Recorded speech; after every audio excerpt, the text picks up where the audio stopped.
दिल्ली में कोरोना के हॉटस्पॉट्स का शतक लग चुका है।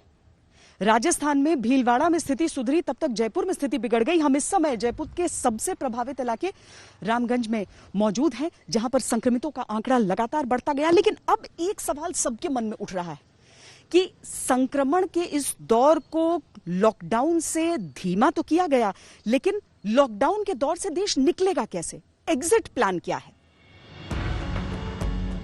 सरकार ने तय किया है कि लॉकडाउन के संपूर्ण एग्जिट प्लान से पहले अभी लॉकडाउन को बढ़ाने की जरूरत ज्यादा है। इसी वजह से अभी पूरा फोकस एग्जिट प्लान की बजाय बढ़े हुए लॉकडाउन में नियमों को निभाने पर है। लॉकडाउन क्यों बढ़ाया गया, दुनिया को देखते हुए वो यहाँ जरूरी था। आइए पहले वो समझाते हैं। इटली में लॉकडाउन से पहले रोज 38% के हिसाब से कोरोना के आंकड़े बढ़ रहे थे, तो लॉकडाउन लगाने से वहां 27% की गिरावट दर्ज की गई। लॉकडाउन के बाद रोज 11% कोरोना के मामले सामने आने लगे। जर्मनी में लॉकडाउन से पहले 31%, लॉकडाउन के बाद 10% मामले आए। स्पेन में लॉकडाउन से पहले 40%, बाद में 16%, फ्रांस में 35%, बाद में 13% मामले दर्ज किए गए। हालांकि अमेरिका ने देश में संपूर्ण लॉकडाउन नहीं लगाया। नतीजा दुनिया के सामने है। सबसे विकसित देश कोरोना मरीजों की संख्या में भी सबसे आगे। ये सही बात है कि अगर जो लॉकडाउन नहीं होता तो हमारी जो मुसीबत बहुत बढ़ जाती आज तक। तो इसीलिए लॉकडाउन का फायदा बहुत हुआ है कि एक तो चेन में ब्रेक आया है, दूसरा इसकी जो आंकड़े बढ़ रहे हैं उसके ऊपर बहुत कंट्रोल है। अगर जो आप इसकी तुलना और देशों से करेंगे जहां लॉकडाउन इफेक्टिव नहीं था या नहीं किया गया, तो उनके अंदर बहुत रैपिडली ये फैला है। तो ये बहुत संतुष्टि की बात है। दो बातें हैं, एक तो टोटल नंबर कम बढ़ रहा है, दूसरा ये है कि हॉटस्पॉट्स जो है वो उनका पता लग गया है।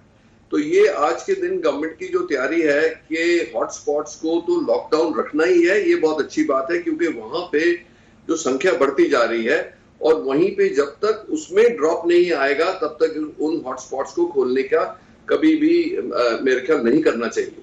मेरे ख्याल से सबसे इंपॉर्टेंट चीज यही है कि सही समय पर हम लोगों ने लॉकडाउन किया और ये फॉर्मूला जो है बिल्कुल सही समय पर लागू किया गया। अब हमें क्या करने की जरूरत है कि आगे आने वाले समय में हम लोग इसे कैसे धीरे धीरे हम लोग खोलेंगे और इकोनॉमिक लाइवलीहुड और एक्टिविटी वापस लाएंगे, ये सबसे बड़ी चुनौती है। तो क्या इस लॉकडाउन से बाहर निकलने के लिए कोई रोड मैप तैयार है? जिंदगी दोबारा पटरी पर लौटनी जरूरी है, कारोबार चलाने हैं, स्कूल खोले जाने हैं, दफ्तर खुलने हैं, यानी लॉकडाउन से बाहर तो निकलना है, लेकिन जिंदगी की कीमत पर नहीं। दूसरे कई देश संपूर्ण या आंशिक लॉकडाउन से गुजर रहे हैं। उनमें से कुछ लॉकडाउन में रियायत देने पर विचार कर रहे हैं। फ्रांस 11 मई तक लॉकडाउन नहीं खोलेगा। 11 मई के बाद 3 हफ्ते तक कुछ छूट दी जाएगी, उसके बाद आगे का फैसला किया जाएगा। इंग्लैंड में जब तक कोरोना के मामले 50 केस प्रतिदिन नहीं रह जाते, तब तक बंदिशें जारी रहेंगी। पाबंदियां हटने के बाद वही लोग बाहर निकल सकेंगे जो तंदुरुस्त होंगे और कोरोना संक्रमण के खिलाफ जिनके पास इम्यूनिटी सर्टिफिकेट होगा। डेनमार्क में डे केयर सेंटर और प्राइमरी स्कूल खोल दिए गए हैं। जर्मनी में छोटी दुकानें खोली गई हैं, स्कूल खोले गए हैं, लेकिन वही जा सकते हैं जिनकी परीक्षा होनी है। धार्मिक स्थल 31 अगस्त तक बंद रहेंगे। स्पेन में बच्चों को बाहर निकलने की इजाजत दी जा रही है। लॉकडाउन जारी है, पर निर्माण कार्य शुरू हो सकता है। इटली भी 4 मई से लॉकडाउन में कुछ रियायतें देगा।